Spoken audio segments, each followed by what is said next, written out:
Did you know that medieval university life wasn't just about dusty books and quiet studies? Think riot shields, street brawls, and angry mobs. Think students and townsfolk clashing in violent outbursts that left people dead and cities scarred. What really happened during these forgotten battles from the 12th to the 15th centuries? Number 6. The Bologna student town. Clashes of the early 13th century. The city of Bologna in Italy was a bustling hub, famous for its university, one of the oldest in the world. Unlike Paris or Oxford, the University of Bologna was run by its students. They were not just learners, they were powerful figures, organized into nations based on their origin.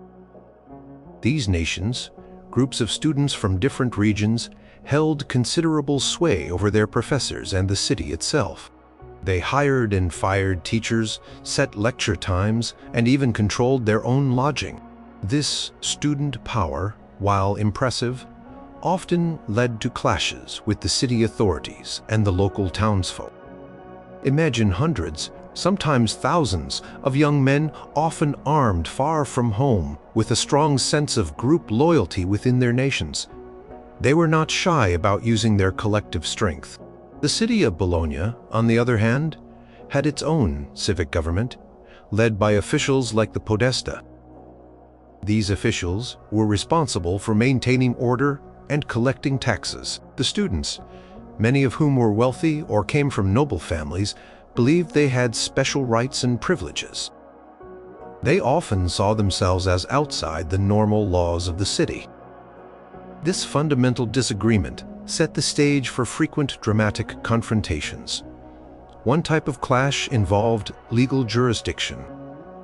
Students believed they should be tried by their own university courts or by ecclesiastical courts, not by the city's secular courts. If a student committed a crime, perhaps a street brawl or a drunken prank gone wrong, the city officials would try to arrest and punish them. The students, however, would resist. They would claim clerical privilege, arguing they were part of the church and thus immune from city law. This tension often escalated into violent confrontations. City guards attempting to arrest a student might find themselves facing a mob of his angry classmates, ready to defend their peer with whatever weapons they could find. Another common source of conflict was housing and provisions. The students needed places to live and food to eat. Landlords, shopkeepers, and innkeepers depended on student business, but they also sometimes tried to overcharge or exploit their young, often naive customers.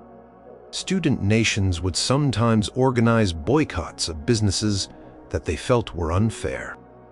More dramatically, if a landlord tried to evict a student or a shopkeeper refused to provide credit, a group of students might take matters into their own hands.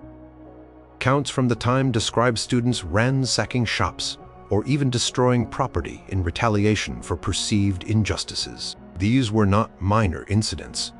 They were often public displays of force, designed to send a clear message to the townsfolk about student power. The very nature of university life in Bologna contributed to the unrest.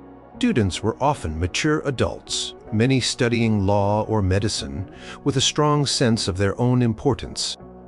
They traveled across Europe to study in Bologna, leaving behind the usual social controls of their home communities. This freedom, combined with a youthful exuberance and a sense of collective identity within their nations, could easily spill over into disorder. The students were a transient population, often staying for a few years and then moving on. They had less long-term stake in the city's peace and quiet than the permanent residents did. Sometimes, the conflicts became so severe that the university, or at least a significant portion of its students and masters, would threaten to leave the city. This was known as a secession or dispersal. For Bologna, a city heavily reliant on the prestige and economic benefits of its university, this was a terrifying prospect. The students knew this. They used the threat of secession as a powerful bargaining chip. If the city government cracked down too hard, or if the citizens were too hostile, students would simply pack their bags. They would go to another city perhaps Padua or Siena, and set up a new university there. This threat was not empty. Many new universities across Italy and indeed Europe were founded by disgruntled students and masters who had left older institutions in protest or anger. Records show instances where the city's podesta would issue decrees attempting to control student behavior, setting curfews or banning weapons. These decrees were often met with defiance. Students would flaunt the rules, daring the city guards to enforce them. The city government, caught between the need for order and the fear of losing its valuable university, often found itself in a difficult position. They wanted the students and their money, but they also needed to maintain their authority. One particular incident from the early 13th century highlights this tension. In 1222, a dispute over a student's legal rights escalated into a major confrontation. The city authorities attempted to assert their jurisdiction over a student accused of a crime. The students rallied, refusing to accept the city's authority. Conflict grew so intense that a large group of students and masters, feeling oppressed, actually did leave Bologna. They migrated to Padua, where they established a new university. This was a direct, tangible consequence of the unresolved tensions. Bologna suffered, losing its prominence and a significant portion of its revenue. It took years and considerable concessions from the city to entice many of these students and masters back. This event served as a stark reminder of the power of the students and the fragility of the peace between town and gown in medieval Bologna. Conflicts continued throughout the century, though perhaps none had such a dramatic, long-lasting impact as the 1222 secession. The unique student-led structure of Bologna's university, combined with the normal friction between transient students and permanent residents, created a volatile environment where violent clashes were a regular feature of life. Number 5. The Heidelberg student town. Frictions of the late 14th century. Heidelberg, a picturesque town nestled along the Neckar River, in present-day Germany, became home to one of Europe's early universities in 1386. The University of Heidelberg was founded by Rupert I, Elector Palatine, and quickly attracted students from across the Holy Roman Empire.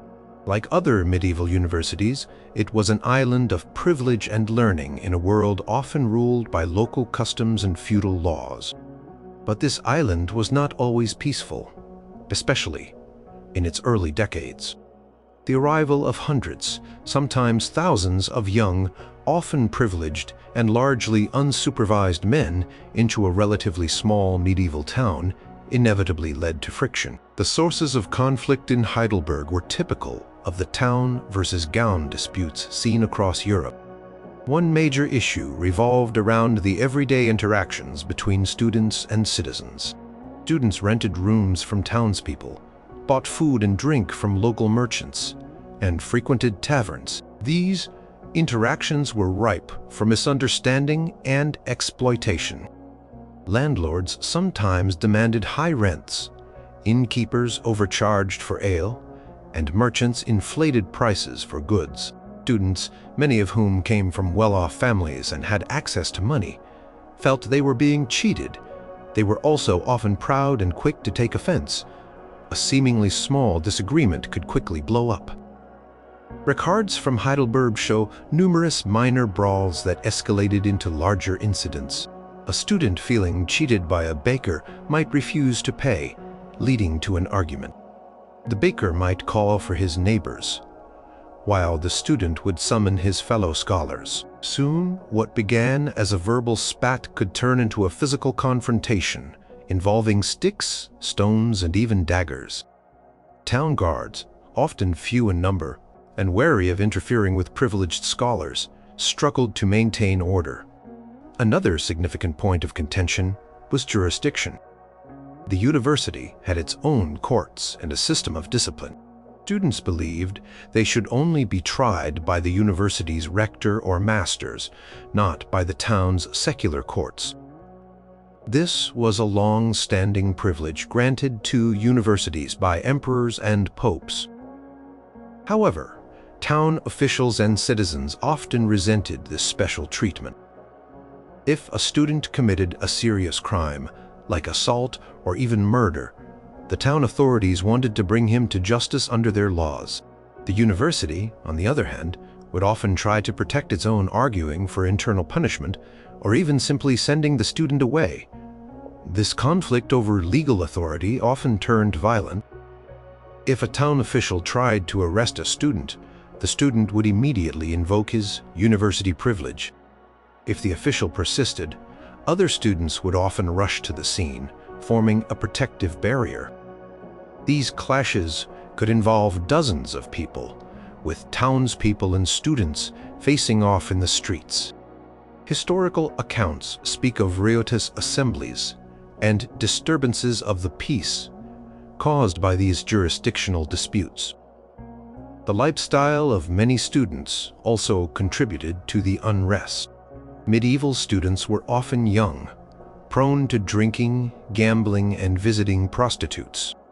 Taverns were central to student social life, and they were frequent sites of trouble.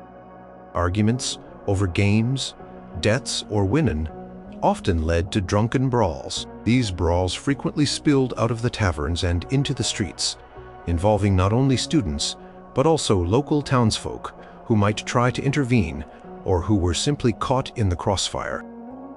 Townspeople, who often saw the students as rowdy, disrespectful, and immoral, were quick to anger when their peace was disturbed.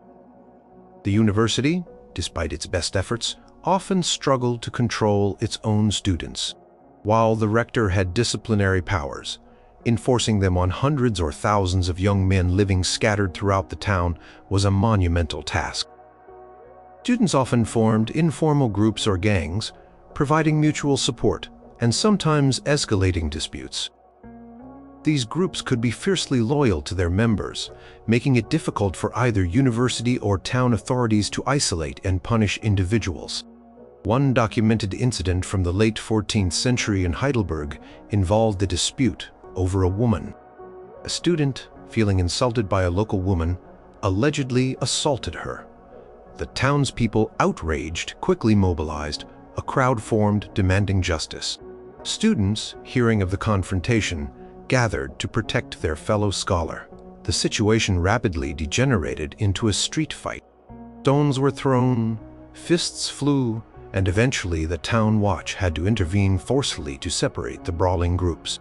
While no deaths were recorded in this particular instance, such events highlighted the constant simmering tension. The townspeople viewed the students as arrogant troublemakers, while the students saw the townspeople as provincial and exploitative. The Elector Palatine, as the university's founder and patron, often had to step in to mediate these disputes. He would issue decrees, sometimes siding with the university, sometimes with the town, attempting to define boundaries and enforce peace, but these decrees often had limited effect on the ground. Underlying causes of friction, conflicting jurisdictions, economic exploitation, and the rowdy nature of student life remain. Heidelberg's early history as a university town was thus marked by a continuous struggle for equilibrium between its academic inhabitants and its permanent residents.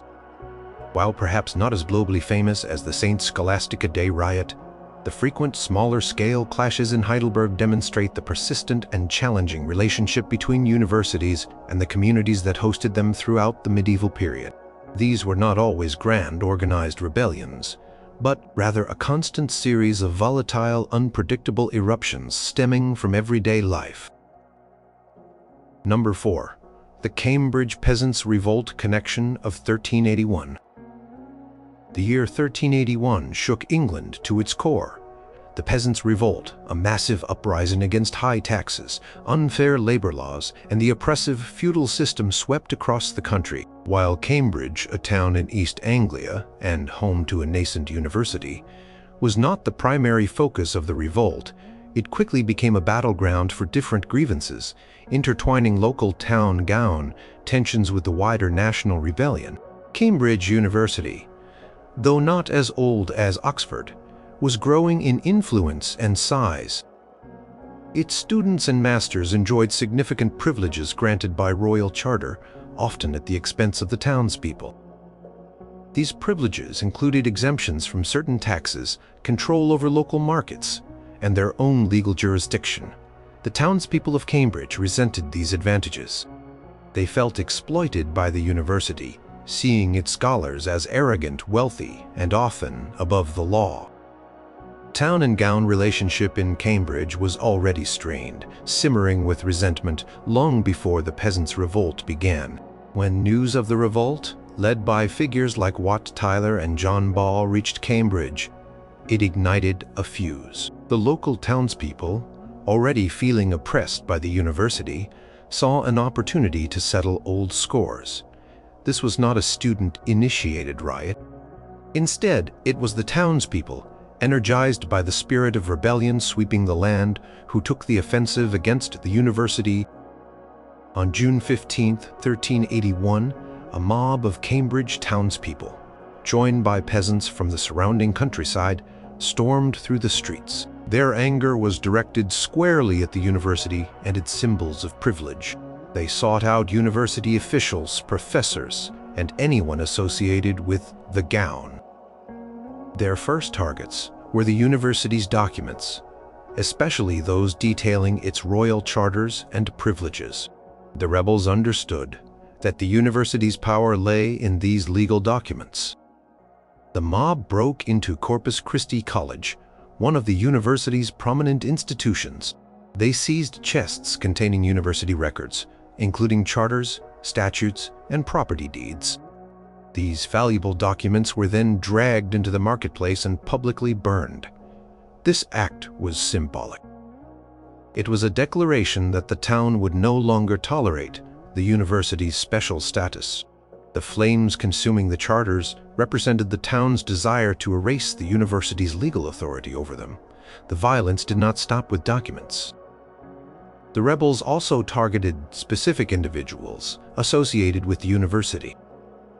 Richard Lyons, a university servant who was unpopular with the townspeople, was hunted down and killed.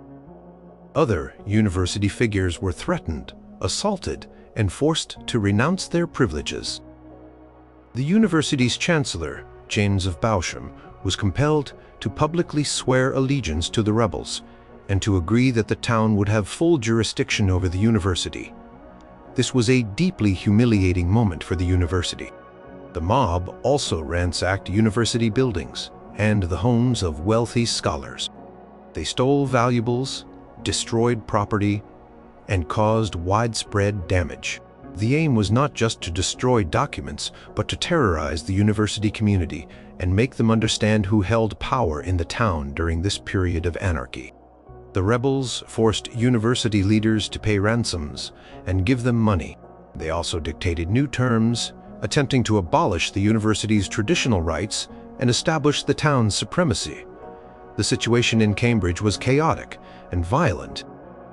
The regular authorities were powerless, as the central government itself was struggling to contain the wider revolt. For several days, the townspeople held sway, acting out their long-held frustrations against the university. This was a moment of reversal, where the usually dominant gown was at the mercy of the town. However, the peasants' revolt, while widespread, was ultimately suppressed. King Richard II, advised by his loyal nobles, managed to reassert royal authority. Once the revolt was put down, royal justice was swift and brutal. Special commissions were sent out to punish the rebels and restore order. In Cambridge, those who had participated in the attacks on the university faced severe penalties. Many were arrested, tried for treason, and executed. The university, eager to reclaim its lost privileges and punish those who had violated them, appealed directly to the king. Richard II, understanding the importance of universities for the realm, quickly responded. He annulled all agreements made under duress during the revolt, restoring all the university's charters and privileges. Not only were the university's rights restored, but they were often enhanced. giving the university even greater power over the town than before. King also ordered the town of Cambridge to pay significant reparations to the university for the damage caused.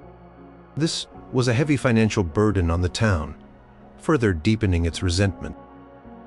The 1381 Cambridge riot was a stark illustration of how broader social and political upheaval could intersect with local town-gown disputes.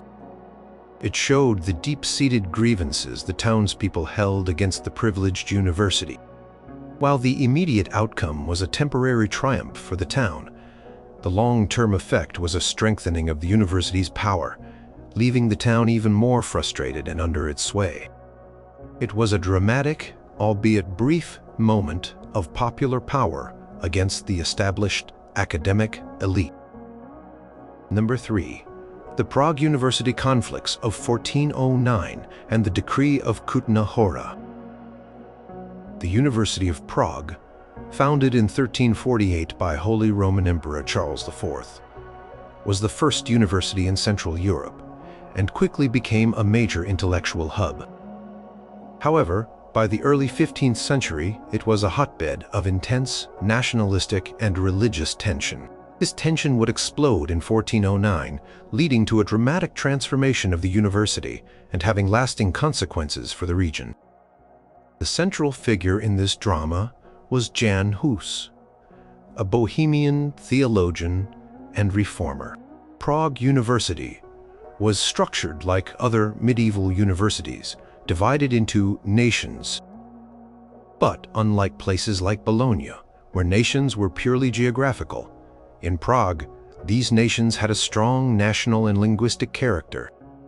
There were 4 nations: the Bohemian, the Bavarian, the Saxon, and the Polish, which also included other German-speaking students. The Bohemian nation was composed of native Czech-speaking students and masters, while the other 3 were predominantly German-speaking. By the early 15th century, a growing movement of Bohemian nationalism and religious reform was taking hold in the Czech lands. Jan Hus, a brilliant scholar and preacher, was a leading voice in this movement. He advocated for reforms within the church, criticizing perceived corruption and demanding greater adherence to biblical teachings.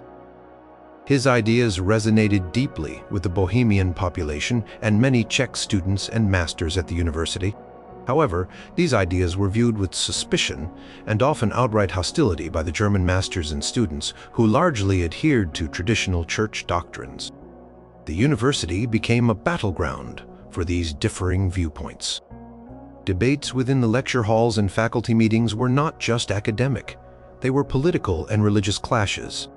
The German masters, holding 3 votes in the university's decision-making process, compared to the Bohemian nation's single vote, effectively controlled the university's policies and leadership.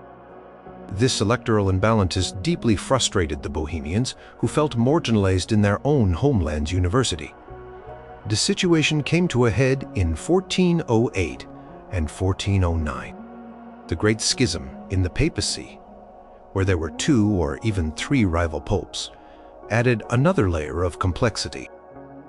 King Wenceslas IV of Bohemia, who was also the Holy Roman Emperor, sought to resolve the schism and achieve church unity. He wanted the University of Prague to support his efforts and to take a neutral stance regarding the rival popes. However, the German masters at the university were largely loyal to the Roman Pope, while the Bohemian masters, influenced by Hus, were more open to neutrality or even siding with the Council of Pisa, which was trying to resolve the schism. King Wenceslas IV, frustrated by the German masters' opposition to his policies, decided to act. He saw their resistance as an obstacle to his political goals and as an affront to his royal authority. He also recognized the growing nationalist sentiment within Bohemia and wanted to support the native population. On January 18, 1409, Wenceslas issued the Decree of Kutna Hora. This royal decree dramatically altered the voting structure of the University of Prague, declared that the Bohemian nation would henceforth have 3 votes in all university matters, while the combined German nations, Bavarian, Saxon, and Polish, would collectively have only one vote. This decree was a bombshell. Completely reversed the power balance at the university, giving control to the Bohemian masters and students. The immediate reaction from the German academic community was outrage and a sense of betrayal. They viewed the decree as an unjust and unprecedented attack on their rights and traditions. They had invested years, even decades, in building the university, and now they were effectively disenfranchised. The response was swift and dramatic. The German masters and students refused to accept the decree. They protested vehemently, arguing that their academic freedom and long-held privileges were being violated. When their protests failed to sway the king, they decided on a mass secession, a dispersal from Prague. This was not a riot of street violence, but a massive academic strike and migration. Within a few weeks of the decree, thousands of German masters, bachelors, and students packed their belongings and left Prague. Contemporary accounts suggest that between 5,000 and 20,000 scholars left the city. This was an enormous number, representing the vast majority of the university's academic population. They migrated to other cities, where they were welcomed and often founded new universities or strengthened existing ones. Many went to Leipzig, where a new university was founded that same year, 1409, specifically to accommodate the departing scholars. Others went to Erfurt, Vienna, or other German universities. The departure of so many scholars had a profound and immediate impact on Prague. The university, once a vibrant international center of learning, was suddenly depleted. Student body shrank dramatically, and many of its faculties were left with very few professors. The once bustling academic quarter of Prague became quieter, and the city's economy, which benefited from the thousands of students, suffered. While the decree of Kutná-Hora gave the Bohemians control of their university, it came at a significant cost. The University of Prague lost its international character and much of its academic prestige. It became a predominantly Bohemian institution, focused on the theological and nationalistic concerns of the Hussite movement.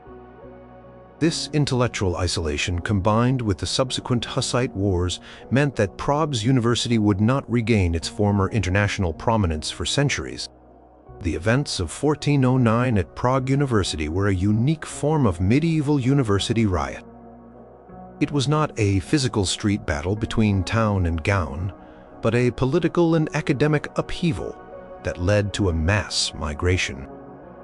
It showed how national identity and religious reform could radically reshape an institution, even leading to its partial destruction through a collective act of withdrawal.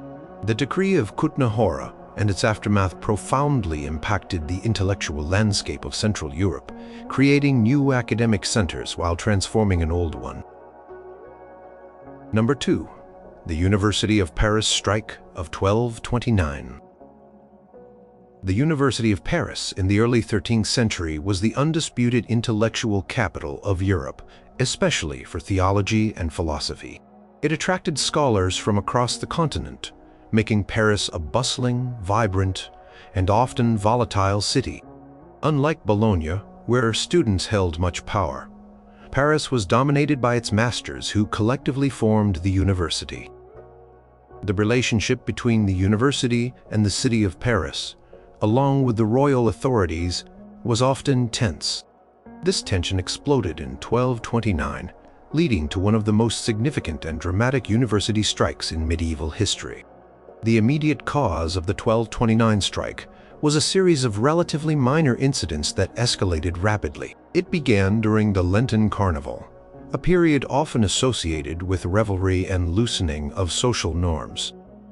On Shrove Tuesday, a group of students from the German nation, likely seeking some boisterous entertainment, went to a tavern in the Parisian suburb of Saint-Marcel. They drank heavily, and an argument erupted with the tavern keeper over the bill. Accounts described the students causing a disturbance, possibly damaging property or assaulting the tavern keeper, The tavern keeper, a Parisian citizen, called for help. He quickly gathered a crowd of local townspeople who were often resentful of the students' privileges and unruly behavior.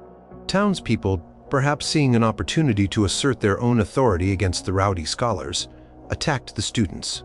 The brawl escalated, spilling into the streets. The students, outnumbered, fled back towards the Latin Quarter, the university's district.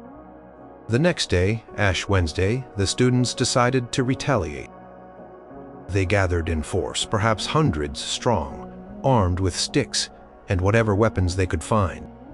They marched back to Saint Marcel, seeking vengeance on the tavern keeper and the townsfolk who had assaulted them.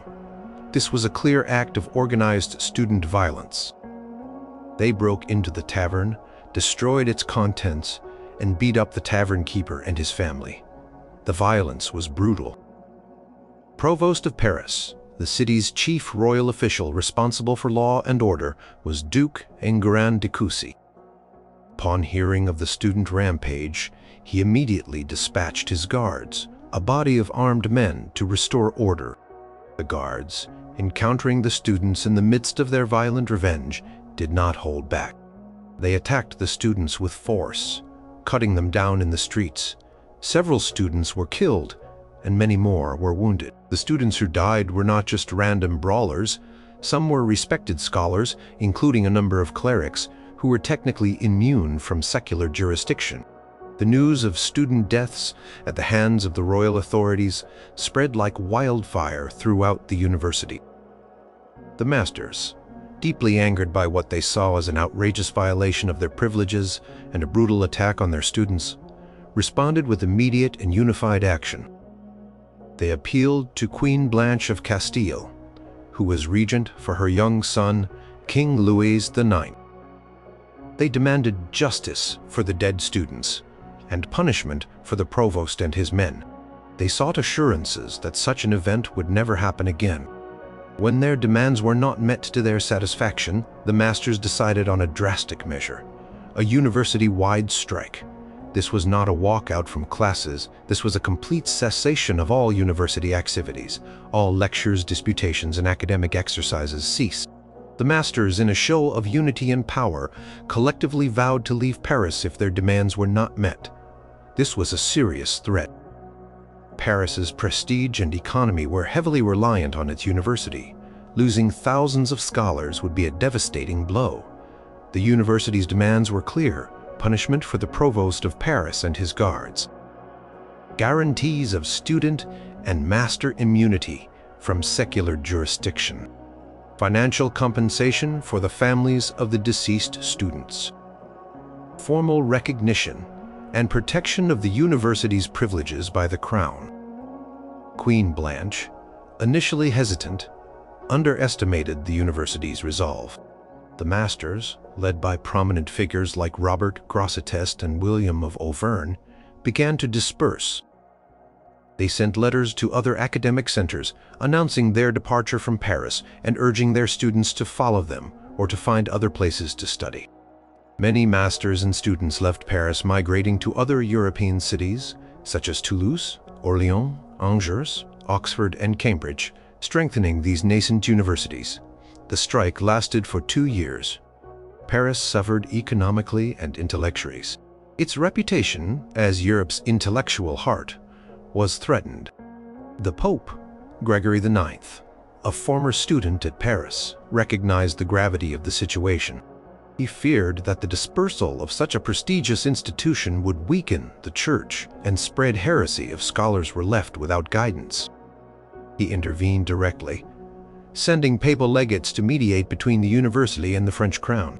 Finally, after 2 years of negotiations, Queen Blanche and the university reached an agreement. In 1231, Pope Gregory IX issued the papal bull Parens Scientiarum, Mother of Sciences.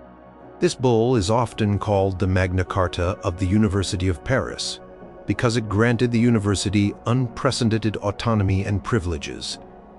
The key provisions of Parens Scientiarum included: Provost of Paris and his men were condemned and punished. The university was granted the right to suspend lectures, go on strike, if its privileges were violated. Masters and students were explicitly recognized as exempt from secular jurisdiction in most civil and criminal cases. They would be tried by ecclesiastical courts. The university was given the right to regulate its own curriculum, set fees, and control its own internal affairs. Anyone who tried to interfere with university scholars or their property faced severe penalties. This papal bull solidified the university's status as a powerful self-governing institution, largely independent of royal or municipal control. It was a monumental victory for the university, showing the immense power of collective academic action. 1229, strike in its resolutions set a precedent for academic freedom and institutional autonomy that influenced universities across Europe for centuries. It was not a physical riot, in the sense of town gown street fighting, but a powerful display of academic power through a collective withdrawal, forcing the hands of both royal and papal authorities. Number 1. The St. Scholastica Day Riot in Oxford, 1355. The St. Scholastica Day riot, which erupted on February 10, 1355, in Oxford, England, remains one of the most infamous and bloody town gown conflicts in medieval history. For centuries, the relationship between the University of Oxford and the townspeople had been a simmering cauldron of resentment, privilege, and occasional violence. On this particular day, the cauldron boiled over, leading to 3 days of savage fighting, numerous deaths, and a lasting legacy of bitterness. Oxford was a relatively small market town when the university began to grow in the 12th century. The arrival of thousands of students and masters transformed it. The university quickly gained significant royal privileges, including control over aspects of the town's governance, its own courts, and exemptions from taxes. This made the university a powerful, arrogant, and often deeply unpopular entity in the eyes of the townsfolk. The students, many of them young, wealthy, and prone to boisterous behavior, often acted with a sense of immunity, further fueling local animosity. The immediate spark for the riot was incredibly trivial. On the morning of Tuesday, February 10, 1355, 2 Oxford University clerks, meaning they were students or junior members of the clergy associated with the university, named Roger de Chesterfield and Walter Springe Hughes, were drinking at the Swindlestock Tavern in Carfax, the very center of Oxford. They were served wine by the tavern keeper, John Croydon. The students complained about the quality of the wine, saying it was bad and unwholesome. Croydon defended his wine, leading to a heated argument. The verbal dispute quickly escalated. The students, feeling insulted, reportedly threw the wine in Croydon's face and then attacked him. This was not an unusual occurrence for students to be involved in a tavern brawl. But on this day, the reaction was different. Croydon called for help, and his neighbors and other townspeople quickly came to his aid. Townsfolk, long frustrated by student arrogance and violence, responded with unusual speed and ferocity. Word of the brawl spread through the town and the university like wildfire. Students, hearing that their fellows were being attacked, rushed to the scene armed with bows, arrows, and swords. Townspeople, equally incensed, gathered with axes, staves, and anything they could find. The narrow streets around Carfax became a battleground. The mayor of Oxford, John de Barrowford, tried to intervene, urging peace, but his pleas were ignored. The fight rapidly spiraled out of control. Throughout Tuesday, February 10th, street battles raged. Students attacked the mayor and townsfolk, firing arrows from the university's church tower, St. Martin's, which overlooked Carfax. The townsfolk, for their part, stormed university halls and student residences. By the end of the day, several people on both sides were wounded, and at least one person, a townsman, was killed.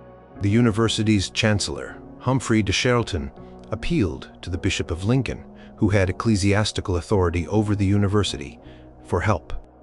He also tried to stop the violence, but he was largely ineffective. The next day, Wednesday, February 11th, the violence intensified dramatically.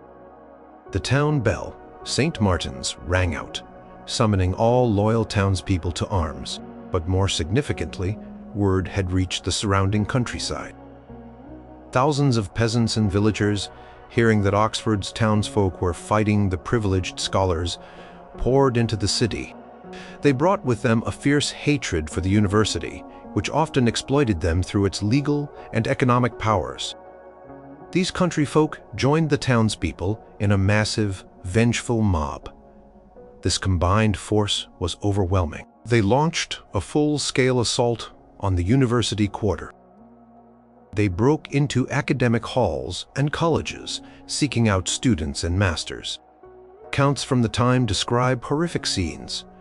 Students were dragged from their rooms, some were scalped, others were beheaded or otherwise brutally murdered. The rioters spared no one.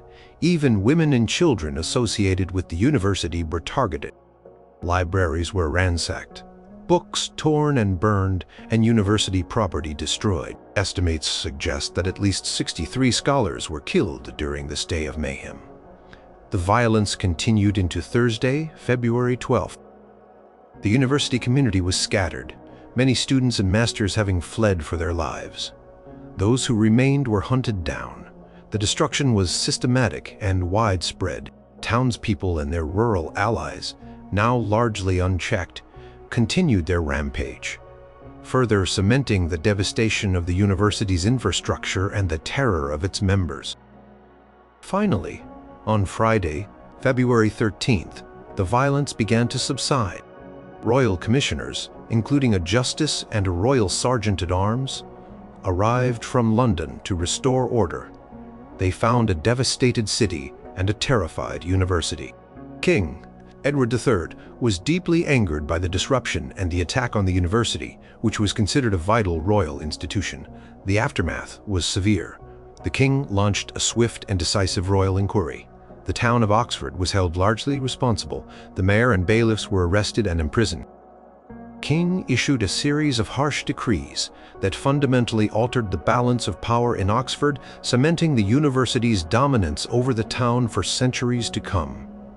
The key consequences included the mayor and all municipal officials of Oxford were required to attend a special annual mass for the souls of the scholars killed in the riot, held on St. Scholastica Day, February 10th.